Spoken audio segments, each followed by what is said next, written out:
Is your iPhone stuck showing the red battery icon and not turning on? Don't worry, here's how to fix it fast. Like and subscribe for more quick iPhone help. First, plug in your iPhone using a working cable and charger. Leave it charging for at least 30 to 60 minutes. It may take time to respond if the battery is completely drained. If nothing happens, check your charging cable and adapter. Try a different one if available. Also inspect the charging port. Clean it gently if needed. If your iPhone supports it, try wireless charging. Sometimes the port itself is the problem, and wireless charging can help bring it back to life. Still stuck?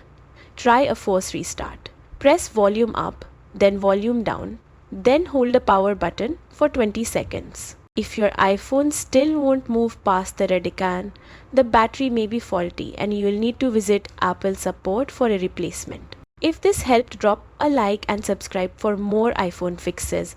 Let me know in the comments if it worked for you.